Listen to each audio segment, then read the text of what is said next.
우리 하나님의 말씀은 사무엘상 19장 8절에서 17절까지의 말씀입니다.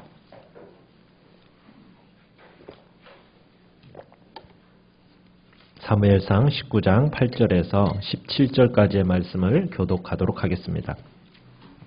19장 8절 제가 먼저 읽겠습니다. 전쟁이 다시 있으므로 다윗이 나가서 블레셋 사람들과 싸워 그들을 크게 쳐 죽이매 그들이 그 앞에서 도망하니라.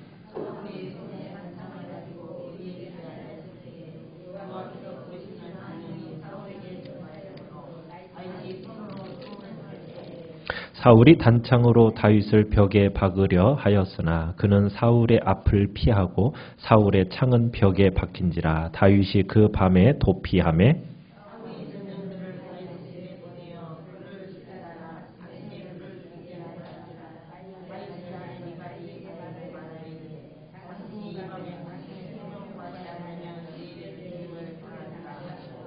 미갈이 다윗을 창에서 달아내리매 그가 피하여 도망하니라.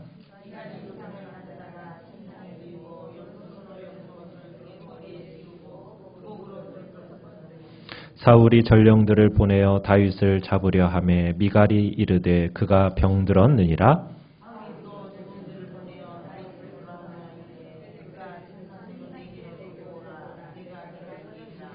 전령들이 들어가 본즉 침상에는 우상이 있고 염소털로 엮은 것이 그 머리에 있었더라.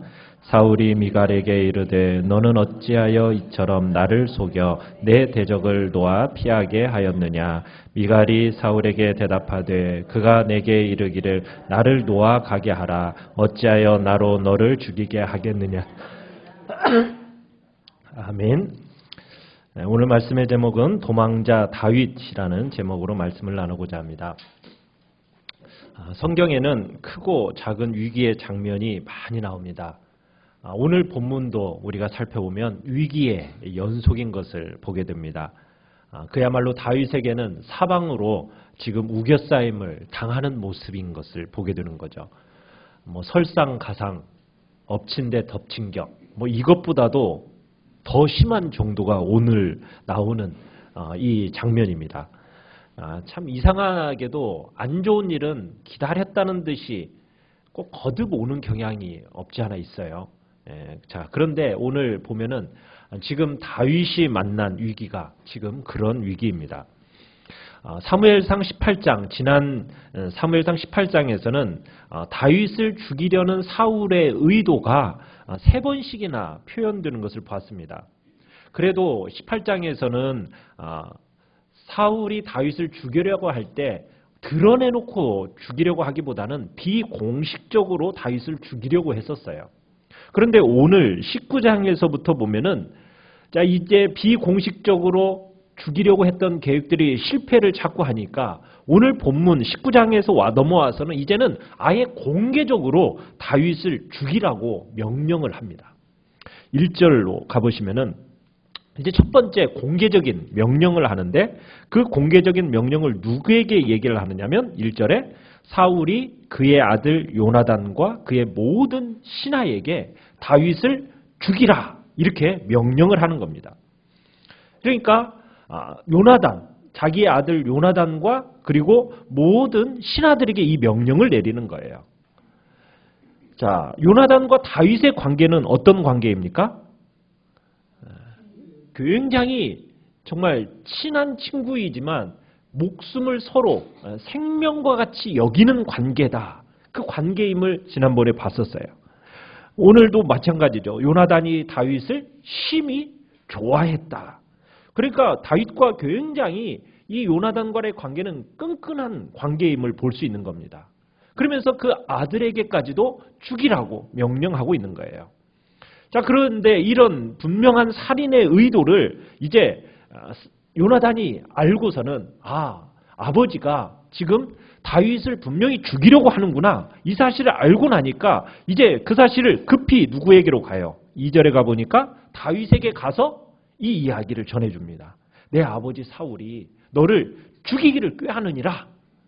여기서 꾀한다라는 말은 찾고 있다.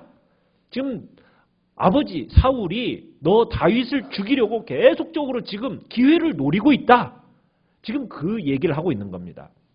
그러면서 요나단은 먼저 다윗으로 하여금 이제 위험을 알리고서는 도피하도록 권면을 했어요. 그리고는 이제 사울에게로 이제 요나단이 찾아갑니다. 그러면서 요나단이 직접 아버지에게 직고하는 거죠. 다윗을 죽이려고 하는 아버지의 행동은 잘못된 것입니다. 어떻게 보면 다윗은 아무런 혐의가 없습니다. 혐의가 없는 것일 뿐만 아니라 다윗은 공적을 세운 사람이에요. 무죄한 자의 피를 흘려서는 안 됩니다. 그러면서 아버지를 설득을 합니다. 이 요나단의 충언을 들은 사울은 겉으로는 이제 설득당한 듯이 보입니다. 그러면서 뭐라고 얘기하느냐면 내가 다시는 이제 뭐하지 않겠다. 다윗의 목숨 찾는 일을 내가 하지 않겠다 하면서 맹세를 합니다. 6절에 가보시면 그렇게 얘기를 해요. 사울이 요나단의 말을 듣고 맹세하되 여호와께서 살아계심을 두고 맹세하거니와 그가 죽임을 당하지 아니하리라. 그러면서 맹세까지 하면서 다윗 죽이는 것을 포기를 합니다. 그래서 요나단의 그 충고로 인해서 변호로 인해서 다윗은 다시 궁궐로 들어오게 돼요. 자, 그런데 우리가 여기서 생각하게 되는 건 뭐냐면 다윗이 차례에 걸쳐서 죽음의 위기를 맞이하게 되는 이유가 뭐냐는 거예요. 왜 죽음의 이유를 맞이합니까? 오늘 4절, 5절을 보면은 왜 죽음의 일을 맞이하느냐, 위기를 맞이하느냐? 하나님 앞에서 어떻게 보면 의롭고 바른 일을 했기 때문에 지금 그러는 거예요. 사울이 다윗을 죽이려고 하는 것은 다윗은 바른 일만 행했습니다. 블레셋 거인 골리앗을 쳐 죽였어요.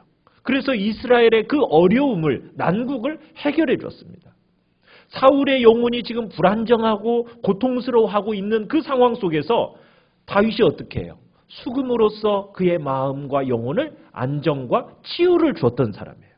어떻게 보면 다윗이라는 사람은 이스라엘에게서 꼭 필요한 사람이요. 사울 왕에게 있어서도 꼭 가장 필요한 사람이 이 다윗이에요. 그런데 이것 때문에 다윗은 거의 죽을 뻔하고 있다는 거예요. 선한 일을 하고 있으니까 죽을 뻔하는 거예요. 사울은 다윗이 어떻게 보면 선했기 때문에 그를 증오합니다. 좋은 일을 했는데도 비난하고 최선을 다했는데도 느닷없이 반대와 핍박을 하고 있는 거예요. 사랑하는 성도 여러분, 우리가 착한 일을 하고 선한 일을 하고 정말 하나님 앞에서 충성되이 최선을 다하면은 우리는 무엇을 기대하죠? 복 주실 걸 기대하잖아요. 그렇지 않습니까? 하나님이 내가 이만한 충성과 선하고 의로운 일을 행하면 하나님이 내 삶에 풍성한 복으로 더해 주실 거다. 그런 기대가 있잖아요. 내가 뭐 잘못된 일을 하면 잘못된 일을 하다가 벌을 받을 때는 어떻게 생각해요? 그래, 뭐 내가 벌 받을 일을 했지. 당연하게 생각하는 거 아니겠어요? 그런데 내가 잘한 일을 하면은 내가 뭘 기대하는 겁니까? 뭔가 하나님 앞에서 좋은 일을 기대하잖아요. 그런데 잘한 일에 대해서 오늘 그렇지가 않은 거예요. 다윗은 우리의 그런 마음을 대변이라도 하듯이 요나단에게 이런 항의를 합니다. 우리 20장 1절로 한번 넘어가 볼까요? 20장 1절. 20장 1절을 같이 한번 읽어보겠습니다. 시작. 다윗이 라마나요스에서 도망하여 요나단에게 이르되 내가 무엇을 하였으며 내 죄악이 무엇이며 내 아버지 앞에서 내 죄가 무엇이기에 그가 내 생명을 찾느냐. 내가 도대체 무슨 못할 일을 했기에 내가 지금 이 죽을 위기를 당하는 거냐 하면서 어떻게 보면은 따지듯이 얘기하죠. 근데 요나단에게 따지는 것 같지만 이 표현은 누구한테 따지는 것 같아요? 하나님께 하는 거죠. 내가 도대체 뭘 잘못했는데 하나님 나에게 이런 고난과 고통을 주시는 겁니까? 그죠? 그런데 다윗은 자기는 어떻게 보면 착하고 선하고 의롭고 정당한 일을 함에도 불구하고 이런 고난이 있을 때 자기의 정당성을 주장할 수 있잖아요. 그런데 주장하기 위해서 인간적인 방법은 동원하지 않습니다. 자신의 고난이 억울하다. 그러다고 해서 피하려 하거나 그 고난을 단축하려는 그런 의도는 보이지 않아요. 다만 다윗은 하나님만 의지해요. 자기에게 주어진 이 고난이 하나님의 뜻이 있음을 믿는 겁니다. 그러면서 다윗은 그의 생애를 보면 그 고난 속에서도 묵묵히 그 고난을 참아내고 하나님의 때를 기다리는 것을 보게 돼요. 사랑하는 성도 여러분, 우리의 삶에 있어서 선을 행하다가 비난을 받고 하나님 앞에서 옳은 일을 하다가 고난을 당할 때 우리가 어떤 태도를 가져야 될까요? 우리는 하나님의 진정 주권과 섭리를 믿어야 합니다. 하나님의 주권과 섭리를 믿는 사람이라면 비록 억울한 일을 당한다 하더라도 쉽게 포기하거나 좌절해서는 안 되는 거예요. 하나님의 뜻대로 살려는 사람은 어느 시대를 불문하고 많은 어려움을 겪는다라고 성경은 이야기하고 있어요. 베드로전서 2장 19절에 이렇게 얘기해요. 베드로가 애매히 고난을 받아도 하나님을 생각함으로 슬픔을 참으면 이것은 아름답다. 애매히 고난을 당하는 때가 있을 때 하나님을 생각함으로 그 슬픔을 참는 이것이 아름다운 것이다.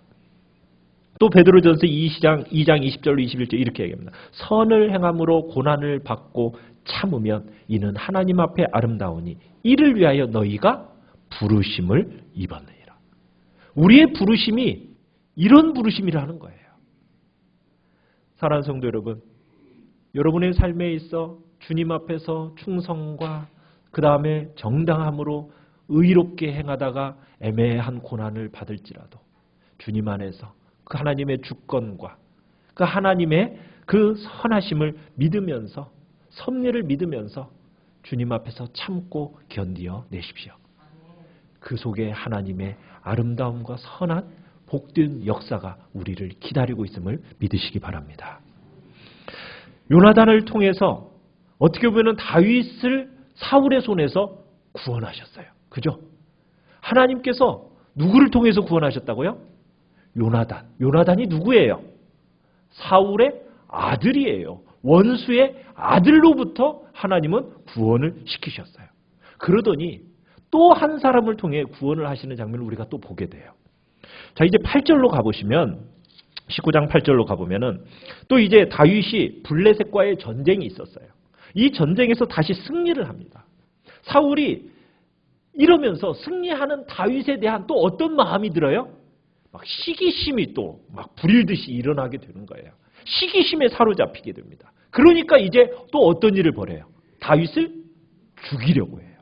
죽이려고 해요. 언제 죽이려고 합니까? 이제 사울이 악한 영에 막 시달려요. 시달리고 있는 이 사울을 위해서 다윗이 뭐 해요? 다윗이 수금을 타줍니다. 자, 수금을 타주니까 항상 어땠어요? 마음에 평안을 누렸었다고요. 그랬는데 오늘 어떤 일이 일어납니까? 9절에 보니까 단창을 가지고 그의 집에 앉았을 때 여호와께서 부르시는 악령이 사울에게 접하니까 다윗이 손으로 수금을 탈 때 어떤 일을 벌였어요? 단창으로 사울이 벽에 박으려고 던집니다. 그리고 그 창이 벽에 박혀요. 얼마나 무서울 정도입니까? 그 죽이려고 느닷없이 단창을 던진 거예요. 벽에 창이 박힐 정도라고 하는 것은 분명한 살해 의도가 있는 겁니다.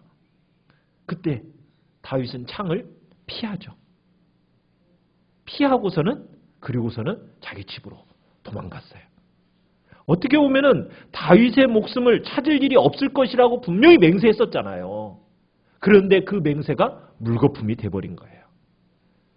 전쟁에서 승승장구하고 명성을 얻게 되니까 다윗을 향한 이 질투와 시기심이 다시 한번 사울에서 맹렬하게 일어나면서 그 시기심이 그를 사로잡고 그리고서는 창을 다윗에게 던져버린 거예요. 극적으로 피하고 도망왔죠. 살해 위액에서 벗어난 거예요. 참 하나님이 도우신 거죠. 보호하신 거죠. 머리털 하나 다치지 아니하도록 하나님께서 철저하게 보호해 주심을 보게 돼요. 자, 그러더니 사울이 계속해서 다윗을 죽이려고 합니다. 이 다음에는 어떻게 해요? 암살단을 보내요. 암살단을 보내서 다윗을 죽이려고 합니다. 자, 이때 누구에 의해서 살림을 받습니까? 11절에 가보시면은 사울이 전령들을 암살단을 다윗의 집에 보냈어요. 그리고서는 지키고 있다가 아침에 이 다윗을 죽이라고 명령을 한 거예요. 자, 그랬더니 누가? 미갈. 다윗의 아내 미갈. 미갈이 지혜롭게 행동해서 다윗을 구해줍니다. 자, 이 미갈이 누구입니까? 미갈이 사울의 딸이에요. 사울의 딸이에요. 다윗을 올무에 빠뜨리기 위해서 사울이 다윗에게 준 자신의 둘째 딸입니다. 이 미갈이. 그러니까 사울은 자신의 딸 미갈이 다윗을 사랑한다는 사실을 알고서는 이것을 이용해서 다윗을 제거할 계획을 세웠었거든요. 악랄한 음모를 꾸몄었거든요. 전에 어떻게 결혼이 이루어져요? 사울이 다윗에게 뭘 요구합니까? 지참금으로 요구한 것은 블레셋 사람을 가서 쳐 죽여라. 그 사람의 포피 100개를 가지고 와라. 그러면 그것을 지참금 대신으로 받고 결혼시켜 주겠다라고 약속을 했었어요. 왜 블레셋 사람을 가서 쳐 죽이라고 얘기했겠어요? 블레셋 사람으로 하여금 죽이려고. 블레셋 사람으로 하여금 그 싸움터에서 다윗이 죽도록 만들기 위해서 보낸 거였거든요. 그랬는데 이 사울의 잔인한 요구에도 아랑곳하지 않고 기쁘게 나아가더니 정해진 수 100개보다도 갑절 200개를 가지고 오는 그 성과를 올린 거예요. 그러면서 이 미갈이 다윗의 아내가 된 겁니다. 그런데 이 미갈이 다윗을 돕는 인물로 또 등장하고 있는 거예요. 암살단이 이제 다윗을 죽이려고 기다리고 있습니다. 이 음모를 알아차렸어요. 그래서 미갈이 그날 밤 어떻게 해요? 창문을 통해서 다윗을 피신을 시켜요. 대신에 남편의 침대에다는 뭘 가져놔요? 우상을 딱 가져다 놓고 침대에 누워놓고 이불을 덮고 그 머리에는 염소털로 짠 가발을 딱 씌워놓고 그리고서는 다윗이 아파서 누워있는 것처럼 가장을 해요. 그리고서는 다윗을 피신을 시켜주는 겁니다. 피신 시간을 벌어주기 위해서 아침에 이제 군인들이 오니까 뭐라고 얘기해요? 다윗이 지금 아파서 병상에 누워있다. 나올 수 없다. 이렇게 얘기하는 겁니다. 아마 이 당시에 이 군인들의 질서와 규칙에는 이런 것이 있었던 것 같아요. 상대가 아무리 적일지라도 병들어 누워있는 장수는 죽이지 않는다. 아마 이런 법이 있었던 것 같아요. 자, 그러니까 이제 그것도 적도 아니고 사위잖아요. 왕의 사위잖아요. 그러니까 이 병들어 있는 다윗이 병들어 있다고 지금 병상에 누워 있다라는 이 보고를 받으니까 죽일 수가 없었던 거예요. 그래서 그 보고를 사울에게 이제 전해 주었어요. 자, 그랬더니 사울은 또 뭐라고 그래요? 사울은 뭐라고 그럽니까? 15절에 보니까 그를 침상째 내게로 들고 와라. 내가 어떻게 하겠다? 그를 죽이겠다. 자기 손으로 직접 처치하겠다는 거예요. 침대째 들고 오라는 거예요. 자, 그런데 들고 와봤더니 어떻게 됐어요? 이게 속은 거잖아요. 자기 딸에게 속은 거예요. 결국 자기 딸에게 속아서 목적을 이루지 못하게 된 겁니다. 참 우리는 이런 사실 속에서 참 인간의 그 악한 계획도 하나님의 그 계획과 섭리 안에서는 다 헛되구나. 정말 하나님께서 오히려 그것까지도 하나님의 그 뜻을 이루는데 사용하시는구나. 이 사실을 보게 돼요. 지금 사울이 자신의 목적을 이루지 못하게 되는데 다 누구 때문에 이 목적을 이루지 못하고 있습니까? 자신의 아들과 자신의 딸 때문에 지금 이 목적을 이루지 못하고 있는 거예요. 모든 신하에게 다윗을 죽여라 이렇게 했을 때 결국에는 자신의 아들 요나단에 의해서 그 계획이 좌절이 됐잖아요. 또 암살단을 보내가지고 죽이려고 했는데 결국엔 또 누구 때문에? 자신의 딸 미갈 때문에 이 일이 방해가 되는 거예요. 자, 하나님은 놀라우세요. 하나님은 원수의 아들과 딸을 통해서라도 자신의 종을 보호하시는 분이 하나님이시라는 거예요. 참 얼마나 놀라운 하나님의 역설입니까? 그렇지 않아요? 이게 하나님의 헤아릴 수 없는 섭리의 역사인 겁니다. 사랑하는 성도 여러분, 오늘 우리 그리스도인들의 삶도 마찬가지예요. 하나님의 구원의 역사는 우리의 생각과 상상을 뛰어넘어서 역설적이게 역사하시는 하나님임을 우리가 믿으시길 바라요. 여러분, 어떤 사건에 있든지 어떤 배후에서도 하나님의 역사하시는 섭리가 있고 보호하심이 있습니다. 그것을 바라볼 때 정말 우리는 그래, 하나님이 나의 진정한 산성이시고 나의 보호자시구나, 환난 날에 피난처가 되신다라는 사실을 우리가 고백할 수밖에 없게 되는 거예요.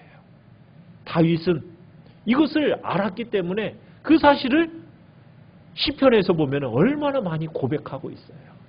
하나님의 그 보호하심과 돌보심, 그 하나님의 선하신 손길을 이해하고 났더니 그래, 하나님은 나의 산성이시여, 나의 피할 바위시여, 나의 환난 날의 피난처시라는 그 복된 고백을 하는 것을 보지 않습니까? 자, 사울의 아들과 딸을 통해서 사울의 손으로부터 다윗을 구원하신 하나님, 그 하나님께서 이제는 직접적으로 역사하심을 보게 돼요. 그러면서 다윗을 구원하십니다. 자, 미갈의 손에서부터 이제 미갈의 손을 도움을 통해서 사울의 손에서 벗어난 다윗이 이제 어디로 도망을 합니까? 18절에 보니까 다윗이 도피하여 어디로 갔어요? 18절에 보니까 라마로 갔다라고 있습니다. 라마. 자, 그 라마에 누가 있어요? 사무엘이 있어요. 사무엘이 있는 라마로 가요. 그래서 사무엘에게 모든 것을 알립니다. 그리고는 사무엘과 함께 어디로 피하냐면 나요시라는 곳으로 피하게 돼요. 자, 이 사실이 누구에게 알려졌어요? 19절에 가보니까 사울에게 이 사실이 알려졌어요. 그러니까 사울이 또 누구를 보냅니까? 20절에. 자객을 또 보내는 거예요. 자객을 보내서 이번에도 이제 죽이려고 하는데 이 죽임이 성공을 합니까? 못합니까? 실패해요. 왜 실패하게 됩니까? 20절에 보니까 하나님의 영이 이 자객들에게 임하면서 자객들이 예언하게 만들어 버리는 거예요. 그러면서 사울의 계획을 실패로 돌아가게 만드는 겁니다. 그러니까 이번에는 또 이제 21절에 가보니까 또 다른 자객을 보냈어요. 그랬더니 이 다른 자객도 또 하나님의 영이 임하 예언을 해요. 또 보냈습니다. 또 보냈는데 또 어때요? 또 그러는 거예요. 그러자 이번에는 이제 누가 가요? 사울이 직접 갑니다. 22절에 가보니까 이제는 사울이 직접 자기가 다윗을 제거하기 위해서 라마나요스에 이르렀어요. 자, 그랬더니 이제는 또 어떻게 역사하셔요? 하나님께서 강권적인 역사로 인해서 부하들과 똑같은 체험을 사울로 하여금 하게 하는 거예요. 하나님의 영이 사울에게 강하게 임하면서 심지어는 어떻게 하고 있대요? 24절에 가보니까 옷을 벗고 사무엘 앞에서 예언을 하고 있다. 하루 밤낮을 벗은 몸으로 누워 있었다. 그러니까 하나님의 강하고 그 저항할 수 없는 그 권능 앞에 사울은 그야말로 아무런 힘도 발휘할 수 없는 그런 존재가 돼버린 거예요. 참 사울의 모습이 안타깝지 않습니까? 한때는 위인이었어요. 정말 키도 큰, 정말 한나라의 왕으로서 많은 사람들의 지지를 얻어서 왕이 된 사람인데 어느 순간 이 사울이 이렇게 변해버렸어요. 자기 통제력도 잃고 결국에는 체면도 잃은 채 옷도 벗어던지고 무력하게 하나님의 종 앞에 누워있는 사울. 참 처음 왕으로 등극할 때의 모습과는 너무나도 다른 모습이죠. 안타까운 모습이에요. 처음 하나님의 영이 임했을 때 사울은 어땠습니까? 정말 하나님 앞에서 왕으로서의 모습이 있었거든요. 그런데 지금은 어떻게 됐어요? 이제는 더 이상 하나님 앞에서 쓰임받지 못하는 그런 존재로 다 보이는 모습이 너무 안타까워요. 이제 그는 더 이상 왕의 권위로서 왕의 권위는 잃어버리고 죽음으로 끝나버릴 인생이라는 것을 보여주고 있는 거예요. 우리는 오늘 본문에서 보면은 4번에 걸쳐서 어떻게 보면 목숨이 경각에 닿는 위기에 있었음을 우리는 보게 돼요. 그런데 다윗은요, 단 한 번도 인간적인 방법으로, 물리적인 방법으로 대항하지 않아요. 사울이 창을 던졌어요. 피했습니다. 벽에 박혔어요. 어떻게 할 수 있죠? 내가 그 창 뽑아가지고 다시 사울한테 던져버리면 그럼 끝나잖아요. 그렇게 하지 않아요. 그죠? 물리적인 방법으로 대항하지 않아요. 한 번도 그렇게 하지 않습니다. 다윗이 한 일은 뭐예요? 도망치는 거예요. 도망만 치는 거예요. 36개 주랭랑. 정말 어떻게 보면 못난이 같죠? 찌질한 것처럼 보이지 않습니까? 그런데요, 마지막 승리의 깃발은 누구에게 주어지죠? 하나님의 사람이 들어요. 하나님의 사람이 들게 되어 있어요. 여러분, 우리가 믿는 신앙의 역사관입니다. 우리 믿는 사람들은 이 역사관을 가져야 돼요. 당장을 볼 때는 위기입니다. 당장에 볼 때는 서열에서 밀리는 것 같아요. 승승장구하지 못하는 것 같아요. 쪼그라드는 것 같아요. 바보처럼 사는 것 같아요. 도망가기만 하는 것 같아요. 그런데요, 여러분, 이게 성도의 삶이에요. 나중에는 어떻게 돼요? 계속 쫓겨다니는 것 같지만 나중에는 분명한 승리가 누구에게 있습니까? 하나님의 사람에게 있어요.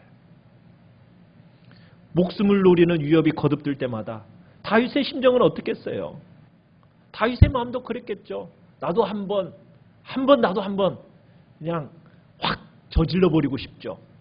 그런데 무력으로, 물리적으로, 인간적인 수단을 통해서 절대로 저항하지 않아요. 계속 바보처럼 쫓겨만 다녀요. 죽일 기회가 있어도 죽이지 않아요. 그리고 또 쫓겨다녀요. 쫓겨다니기만 해요. 어떻게 보면 이게 우리 신앙인의 모습이에요. 이삭을 아시죠? 이삭이 창세기 26장을 보면 블레셋 땅에서 농사를 지었어요. 하나님께서 복을 주셔가지고 100배나 수확을 얻도록 했습니다. 그러면서 거부가 되었어요. 그랬더니 블레셋 사람들이 어떻게 해요? 막 시기해요. 그러니까 이제 무슨 일을 저지릅니까? 우물을 막아버려요. 흙으로 다 메꿔버리는 거예요. 자, 그때 이삭은 어떻게 하죠? 막 가서 따지고 싸우고 어떻게 그럴 수 있냐고 그러나요? 아니죠. 조용히 그곳을 떠나서 다른 데로 가요. 다른 데로 가서 뭐예요? 우물을 또 파요. 자, 거기서 또 시비가 붙었어요. 자, 시비가 붙으니까 또 어떻게 해요? 또 다른 곳으로 가서 그곳에 가서 우물을 파요. 계속 피해만 다니면서 다른 곳에 가서 우물을 파요. 한 번도 안 싸워요. 그러는 가운데 우물이 여러 개 생겼어요. 훗날 이 우물을 누가 먹고 살죠? 결국에는 놀랍게도 이삭의 자손들이 먹고 살아요. 우물을 파고 팠는데 지금은 당장 빼앗기는 것 같았는데 나중에는 다 이삭의 소유가 되더라는 거예요. 하나님은요, 선하십니다. 하나님은 자기의 백성에게 미친 화를 복으로 바꾸시는 역전의 하나님이세요. 우리의 한숨을요, 노래로 바꾸시는 분이 하나님이시라는 거예요. 또한 우리가 여기서 자기의 사람을 끝까지 지켜주시는 하나님의 그 강권적인 역사, 하나님의 그 보호하심을 우리가 볼 수 있어요. 우리가 19장 오늘 말씀에 보면은 하나님께서 자기의 백성을 보호하시는데 어떻게 보호하십니까? 그 사용하시는 도구, 하나님께서 사용하시는 그 자원들이 굉장히 다양한 것을 우리가 보게 돼요. 사울은 계속해서 하나님의 사람을 죽이려고 해요. 그런데 그 시도를 항상 실패로 끝나게 만들어요. 그때마다 하나님께서 다윗을 구해주셨던 방법들 얼마나 다양합니까? 그죠? 18장에서는 블레셋 사람을 통해서 죽이려고 하니까 하나님께서 함께 하시면서 그 블레셋 군대의 손에서 구원해 주셨어요. 19장에서는 또 이제는 자기 신하들을 통해서 죽이려고 하니까 요나단을 통해서, 중대를 통해서 살려주셨어요. 암살단을 보내서 죽이려고 하니까 또 누구를 통해서? 자신의 그 원수의 딸을 통해서, 미갈의 그 제치를 통해서 구원받게 하세요. 그러더니 마지막에는 하나님의 영의 강권적인 역사를 통해서 구원하시는 것을 보게 돼요. 하나님께서 자기의 백성들을 보호하실 때는 정말 여러 가지 방법들과 수단들을 통해서 다 활용해서 구원하세요. 사랑하는 성도 여러분, 여러분들이 위기에 처해 있을 때 우리가요 전혀 상상할 수조차도 없는 그런 방법으로 구원하신다는 사실을 믿으십니까? 우리 그 사실을 믿으시길 바라요. 어떻게 보면 우리가 보기에는 치명적인 것으로 여겨지는 것 같은 그런 알 수 없는 사람들을 통해서도 하나님은 역사하시는 거예요. 전혀 예상치 못하는 장소 가운데서도 역사를 하시고요. 이 모든 걸 통해 하나님께서는 자신의 목적을 이루어가세요. 사랑하는 성도 여러분, 그러기에 우리의 유일한 피난처는 어디입니까? 하나님의 하나님. 하나님의 품밖에는 우리의 피난처가 없음을 기억하시길 바라요. 그분에게만 우리의 거처를 삼으면 되는 거예요. 다윗의 고난이 언제부터 시작이 되었을까요? 언제부터 지금 다윗이 고난이 시작되었습니까? 다윗이 기름 부음 받은 순간부터 그래요. 그때부터 고난의 시작이에요.